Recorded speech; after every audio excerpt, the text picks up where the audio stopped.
마태복음 15장 26절입니다. 예수님께서 하신 말씀이시죠. 자녀의 떡을 취하여 개들에게 던짐이 마땅하지 아니하니라.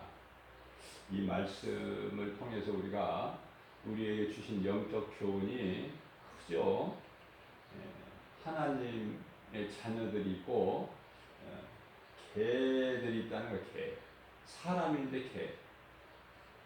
잘 새겨들어야 돼요. 666이라는 짐승의 이 수를 세어보니까 사람이에요. 잘 깨달아야 되죠. 가난 이방 여인이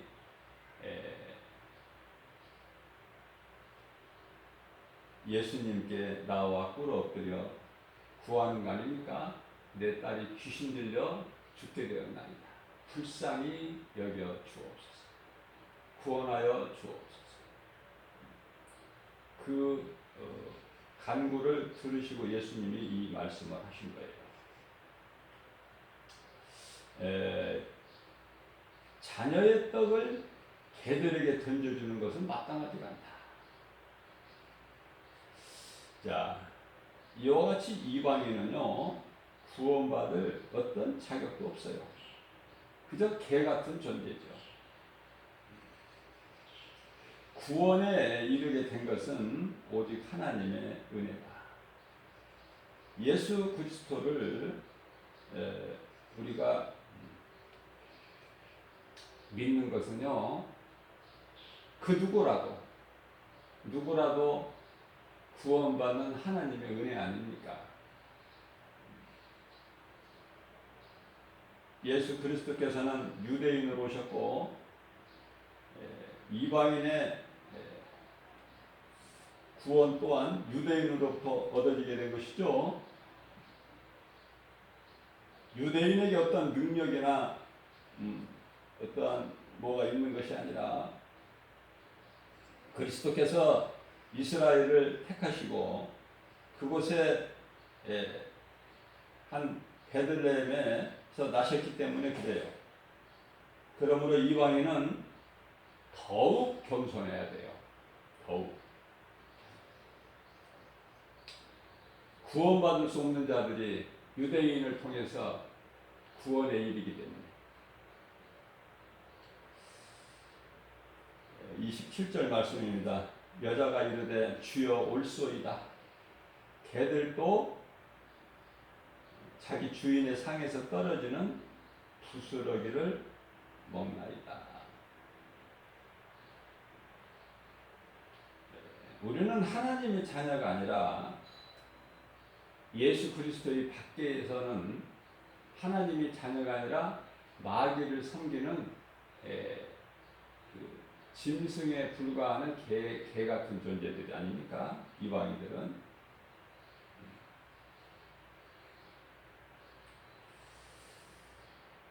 유대인들은 선택된 선민으로서 겸손하지를 못했어요. 그래서 많은 사람이 죽었죠. 생각해 보세요. 600명도 많고 6,000명도 많고 6만 명도 많고 독일 히틀러에 의해서 유대인 600만 명이 학살당하지 않았습니까?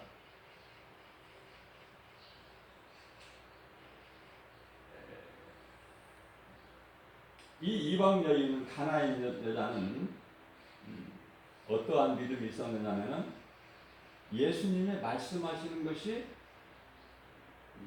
옳소이다. 그러나 개들도 자기 주인의 상에서 개들도 자기 주인 상에서 떨어지는 부스러기를 먹고 산다는 거예요. 이 여자의 믿음에 예수님이 감동하셔서 28절에서 이에 예수께서 대답하여 이르시되 여자여 내 믿음이 크도다. 내 소원대로 되리라 하시니 그때부터 그의 딸이 나으니라. 이와 같이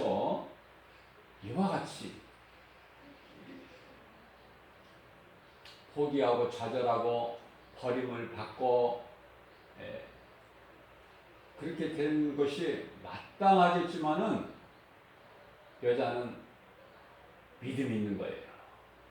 예수가 그리스도시구나. 전지전능하신 하나님이시구나. 그 믿음이 있었어요. 그렇기 때문에 결과적으로는 이 말씀과 관련하여 로마서 10장 11절 말씀을 보게 되면은 성경에 이르되 누구든지 그를 믿는 자는, 그는 예수님이시죠. 믿는 자는 부끄러움을 당하지 아니하리라. 모든 악한 세대에서 우리를 건져주실, 믿는 자 우리 모두를 건져주실 뿐만 아니라 모든 벌거벗은 부끄러움에서 하나님께서 부끄러움 당하지 않도록 위로해 주시는 거예요. 뿐만 아니라 높여 주시는 거예요. 이게 하나님의 은혜 아닙니까? 놀라우신 능력이시죠. 마태복음 8장 22절입니다.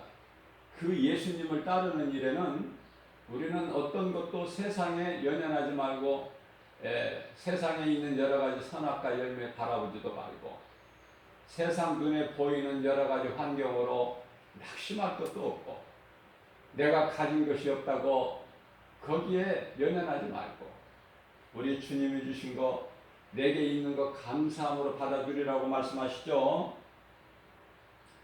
그렇기 때문에 우리가 예수님을 따르는 길은 내 십자가를 지고 나라는 존재를 부인하는 거예요. 내가 죽는 거 아닙니까? 내가 지고 가는 십자가에 내가 죽는 거 아니에요? 죄인이 자기 십자가를 지고 가서 자기가 달리는 거 아닙니까? 그래서 예수께서 이르시되 죽은 자들이 그들의 죽은 자들을 장사하게 하고 너는 나를 따르라. 여호수아서 1장 8절 말씀입니다. 좌로 나오르나 치우치지 말고 내 종 모세가 나에게 한 것처럼 네가 나에게 하면 내 말에 순종하고 지켜 행하면 내가 너와 함께함으로 네가 어느 곳으로 가든지 내 길이 평탄하리라 이렇게 말씀을 하셨잖아요. 예수님께서는 산자가 있고 죽은 자가 있어요. 멀쩡히 살아있는데 그것도 아름답게 생기고 잘 살고 멋있게 화려하지만 하나님 보시기에 죽은 자들이 있어요. 그러나 정말 보잘것없고 비천한 마치 누가복음 16장에 나오는 부잣집 대문간에서 사는 거지 나사로 같이 신부는 비천하고 그렇잖아요. 하나님은 높은 자를 위해서 오신 것이 아니에요. 병들고 가난하고 약하고 이런 자들을 위해서 오신 거예요. 한마디로 말하면 죄인을 부르러 오신 것이지 의인을 부르러 오신 것이 아니다. 그렇기 때문에 내가 죄인인 것을 먼저 깨달는 것이 참으로 중요하죠. 내가 죄가 없다는 사람은 예수님과 아무런 상관이 없기 때문에 그렇습니다. 다시 말하면 예수 그리스도의 은혜를 얻지 못하는 자가 되어버리는 거예요. 그런 자들에게는 여전히 죄가 그대로 있기 때문에 결국 영원한 멸망, 지옥 불못에 던져지게 되는 거 아닙니까? 마태복음 9장 12절입니다. 예수께서 들으시고 이르시되 건강한 자에게는 의사가 쓸데없고 병든 자에게라야 쓸데있느니라.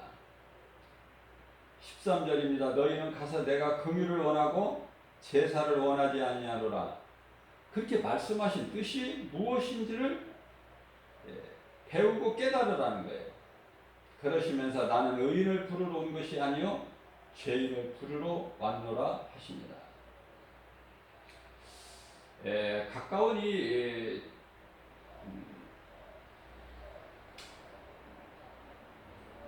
소위 말하는 성직자 이 주의 종들을 만나보게 되면 흔하게 들을 수 있는 말이 어렵다는 거예요. 어렵다. 그것은 왜 그렇습니까? 아직 내가 죽지 않아서,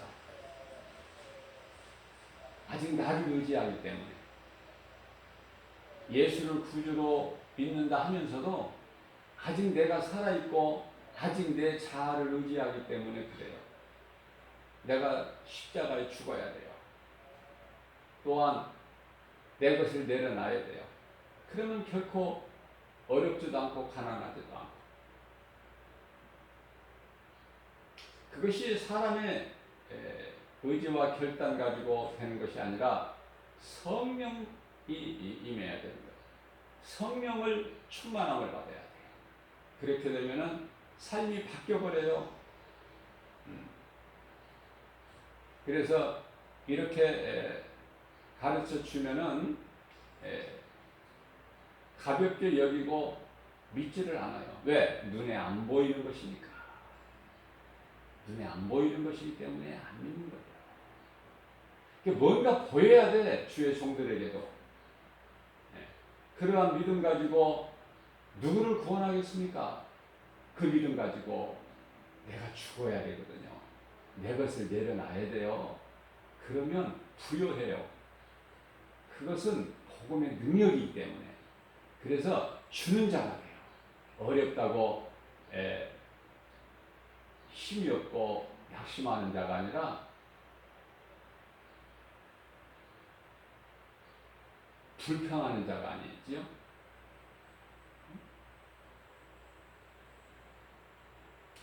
내 것이 없기 때문에 불평하는 거야. 불평하는 거, 예수를 믿어도 어려운 거 당연하죠. 마땅하고. 이걸 깨닫지를 못해서 그래요. 제자들이 화려하고 부유한 삶을 살았느냐고요. 전부가 다 예수님 증인으로 살다가 복음 전하다가 다 순교당하지 않았습니까? 왜 이 성경에 기록되어 있는 말씀을 깨닫지를 못하고 무엇을 믿는 것입니까?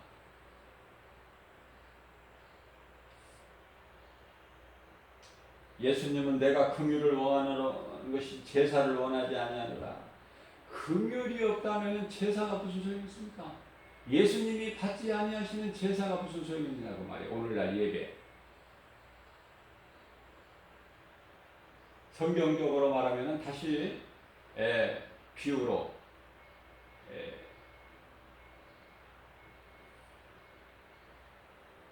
어떤 사람이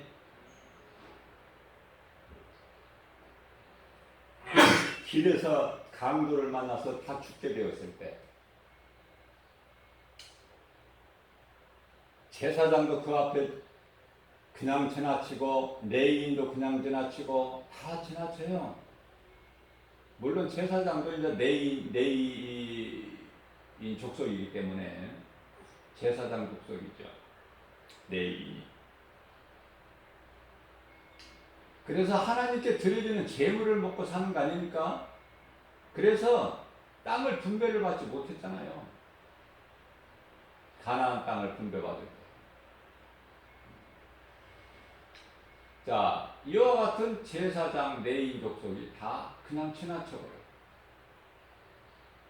가서 예배만 드리면 뭐 할 거예요? 제사만 드리면 뭐 할 거예요? 길을 가다가 다 죽게 생긴 사람을 돌봐야지. 그죠? 하나님을 제사하지를 못해도 예수의 이름으로 돌봐야 되지 않겠습니까? 거기에 생명이 있어요. 그 믿음에 생명이 있다. 그런데요, 한 사람이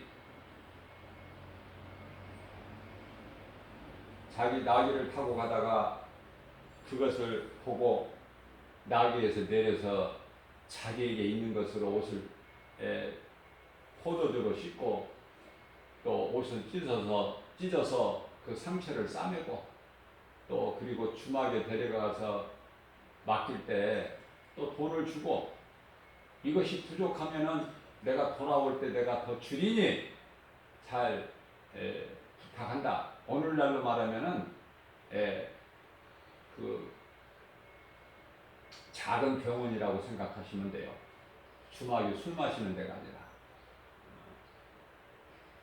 그러한 믿음을 예수님께서 기뻐하시는 거예요. 형식적인 외식적인 바리새인적인 종교생활 하지 말고 내 안에 예수님이 성령으로 들어와 계신다면은 뭔가 행하는 것이 선을 행하는 거예요. 마태복음 10장 32절 말씀입니다. 누구든지 사람 앞에서 나를 시인하면 나도 하늘에 계신 내 아버지 앞에서 그를 시인할 것이요. 우리가 나름대로 선을 행한다, 예수님 말씀 순종해서 선을 행한다고 할 때 지극히 작은 일 하나라도 예수님의 이름으로 해야 되는 거예요. 예수님 이름으로. 우리가 1,000원, 2,000원을 가난한 자 도와주더라도 그 구제가 예수 이름으로 해야 된다.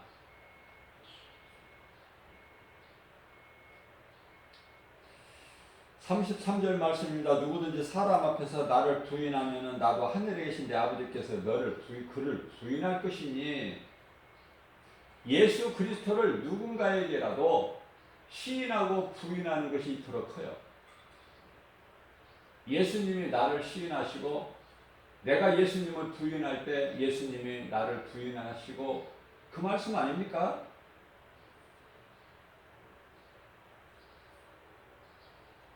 앞서 말씀 전한 대로 예루살렘, 유대 땅 예루살렘, 그것도 지극히 작은 베들레헴이라는 동네에서 예수님이 성탄하셨어요. 누가복음 2장 14절 말씀입니다. 지극히 높은 곳에서는 하나님께 영광이요, 땅에서는, 여기서 지극히 높은 곳이라는 것은 하늘이 1층 하늘, 2층 하늘, 3층 하늘이라는데 1층, 2층 하늘이 아니라 지극히 높은 곳은 3층 하늘, 하나님 보좌가 있는 곳을 말하는 거예요. 하나님께 그곳에서는 영광이요, 땅에서는 하나님께서 기뻐하신 사람들 중에 평화로다, 이 말씀이에요. 잘 깨달아야 돼요. 모두에게 성탄의 기쁨이 있는 게 아니에요. 하나님께서 기뻐하시는 사람들 중에 평화가 되는 거예요. 무엇이? 성탄의 기쁨이.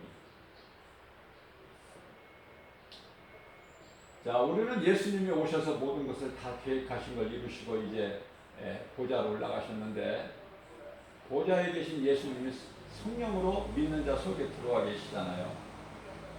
자, 마태복음 26장 40절 말씀을 보게 되면 제자들에게 너희가 내가 지금 죽게 생겼는데 내가 이 십자가의 고난의 잔을 마시게 되어 있는데 너희가 어찌하여 이렇게 한 시간도 나와 함께 깨어 있을 수가 없더냐 말씀하실 때는 아직 제자들이 성령을 받지 못한 때예요. 그렇기 때문에 예수님과 상관이 없이 잠만 잘 수밖에 없어요. 그래서 예수님께서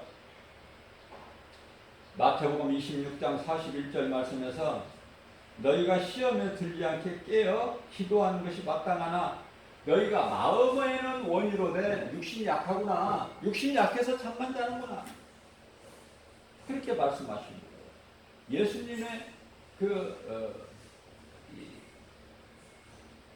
예수님께서 보시기에 제자들이 연약한 것을 아시게 되는 것이죠. 예수님께서 이제 함께 계실 때는 제자들이 기도하지 않지만은 이제는 너희가 기도하라 이렇게 말씀을 가르쳐 주셨어요. 그래서 이제 제대로 된 기도가 예수님 승천 이후에 예수님 말씀에 순종하여 예루살렘을 떠나지 않고 예수님께서 마지막 성만찬을 베풀어 주신 마가다라 방에서 두렵고 떨리는 마음으로 합심하여 기도한 거 아닙니까? 근데 그게 이제 기도의 시작인 거예요. 참 기도가 되는 거예요.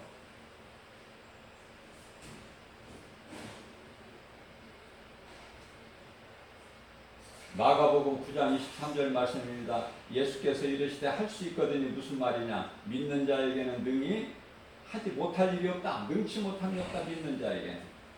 뿐만 아니라 마가복음 9장 29절 말씀을 통해서는 예수께서 이르시되 기도 말고 기도 외에 어떤 다른 것으로는 이러한 능력이 하나님께로부터 나갈 수 없다는 말씀이에요.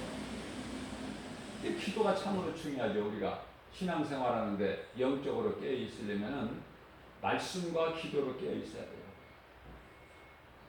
예수님께서 누가복음 17장 17절 말씀입니다.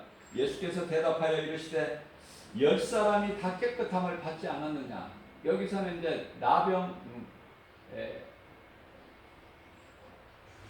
나병에 걸린 10사람이 예수님께 와서 낫기를 구할 때 예수님 불쌍히 여기시고 그들을 다 고쳐주셨어요. 내가 너희 10사람을 다 깨끗하게 하지 않았느냐? 그런데 너희 9은 어디 가고 너희 9은 다 어디에 있느냐 지금? 어찌 너 혼자 왔느냐? 예수님이 찾으시는 거예요. 어찌 너 혼자냐? 9은 다 어디에 있느냐? 하나님을 경외하고 그 이름을 믿는 자들 속에는 이미 하나님의 나라가 이루어졌어요. 그것은 성령이 그 속에 들어와 계시기 때문에 그래요. 성령. 우리가 원하는 것이 바라는 것이 무엇입니까? 세상적인 것입니까? 물질이고 건강이고 명예고 부귀고 영화고 그런 것입니까? 세상의 성공입니까? 그렇다면은 그것을 얻게 되면은 하나님을 떠나는 거예요. 이제 세상으로 돌아가 버리는 거예요. 대마같이. 예수님을 떠나는 거예요. 그러면 그 속에 생명이 없어요. 그렇기 때문에 내가 구하는 모든 것 하나님이 안 주시는 것까지도 응답이다. 안 주시는 것이 좋을 때는 안 주셔요. 안 주시는 것도 하나님의 응답이다. 거기까지 가야 돼, 믿음이. 그러니까 그러한 믿음을 소유하려면은 성령 받아야 돼요. 성령을 받지 않고서는 아무것도 되어지는 것이 없고 예수님을 기쁘시게 할 수도 없고 예수님이 주시는 참 평안과 복을 받아 누릴 수도 없을 뿐만 아니라 십자가에서 다 이루어진 사탄의 권세를 깨뜨리시고 흑암의 결박을 끊어주시고 우리를 자유케 하신 예수 그리스도 구속 안에 있는 그 자유를 누리지를 못해요. 다시 말씀드리면 승리할 수가 없어요. 모든 일에. 우리가 눈에 보이는 세상 일도 있지만은 눈에 안 보이는 영적인 일도 있잖아요. 아무것도 되는 게 없어. 하나님을 떠나 사는 자들은 세상적으로는 잘 될 수 있지만 영이 죽어버렸어. 영이. 아담의 영이 그대로 있기 때문에 죽음 아니 사망 아닙니까? 죄로 인하여 로마서 6장 23절에 그대로 있는 거예요.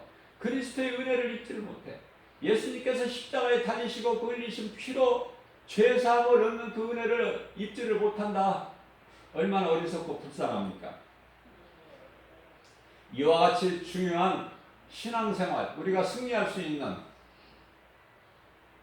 신앙생활에 성령을 받아야 되는데 성령을 받으면 내가 하는 것이 아니라 성령에 이끌려서 하는 거예요. 성령님이 내 속에서 주관하시고 인도하시기 때문에 늘 생명길로만 인도해 주시는 거 아닙니까?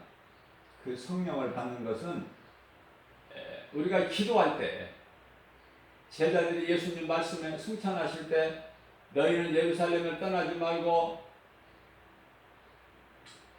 너희는 성령을 받으라. 기도하라. 그 말씀에 순종하여 기도했어요. 기도할 때 성령이 처음 강림하신 거야. 마가다라 방에 제자들에게 약 120명 되죠. 12제자들을 포함해서. 물론 이제 예수님을 판 가룟 유다는 빼고 아직 이제 마띠아가 세워지기 전이죠. 그러니까 11제자 또 일찍이 그 모든 삶에서 예수님의 음성을 듣고 예수님을 따르는 자들, 예수님 만나기 전에 어부였던 아니면은 오늘날로 말하면은 세무 공무원이었던 마태같이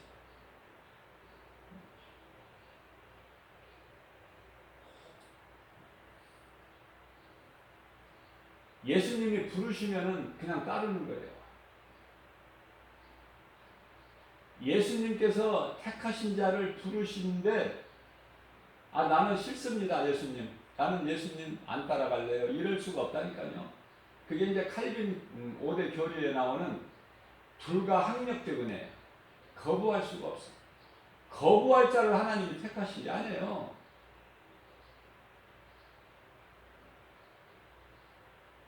예수님께서 내가 너희 12를 세우지 아니하였느냐. 그러나 한 사람은 마귀니라. 한 사람은 마귀라고 말씀하셔요. 미리. 사탄이 그 속에 들어가서 예수를 팔 생각을 넣기 전에 예수님은 벌써 베드로전서 2장 25절에서 감독자 되신 예수님은 미리 각본이 다 있어요. 각본에 의해서 모든 것이 되어지거든요.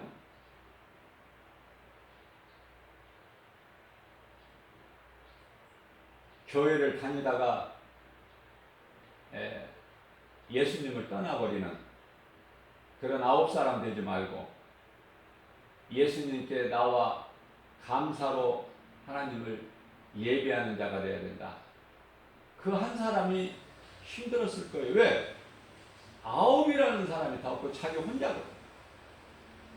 베드로가 예수님 음성을 듣고 믿음으로 바다에 몸을 던져서 무리를 걸었을 때는 다른 제자들은 배에 그대로 있는데 자기 혼자만 주님 바라보고 나가는 거예요. 그래서 10사람 중에 한 사람이 고침받은, 나병에서 고침받은 한 사람이 예수님께 돌아올 때 얼마나 힘들었겠어요. 함께하는 사람이 없습니다. 아브라함에게 이 독자 아들 이삭을 모리아 산에 가서 하나님께 번제물로 드리라 할 때 그 아브라함이 얼마나 애로웠겠느냐 그 말이에요. 한 몸으로 주신 사라까지도 믿을 수가 없으니까 사라에게도 알리지도 않고 의논하지 않고 그 마음을, 외로운 마음을 누가 알아주셔요? 우리 예수님만 알아주시죠. 그래서 예수님의 요한복음 15장 15절에서 내가 너희 친구가 되어주리니 친구가 되어주신다는 거예요.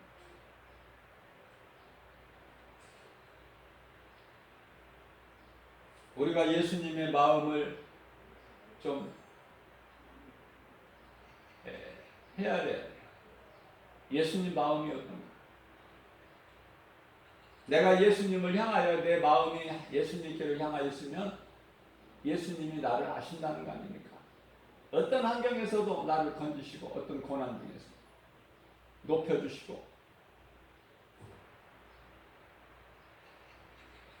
그러니까 우리가 영적으로 하나님의 말씀을 깨닫기만 하면 세상 돌아가는 것이 다 한눈에 보이잖아요. 영적으로. 어리석고 무지한 사람들은 하나님을 모르는 나라와 이 민족은 이스라엘을 비방하고 핍박하고 대적하지만은 하나님의 나라가 이미 그 마음속에 이루어진 그리스도인들이 볼 때는 얼마나 이 이스라엘이 귀하고 위대합니까? 이스라엘 잘 되기를, 이스라엘이 평안하기를 우리는 기도해야 돼요.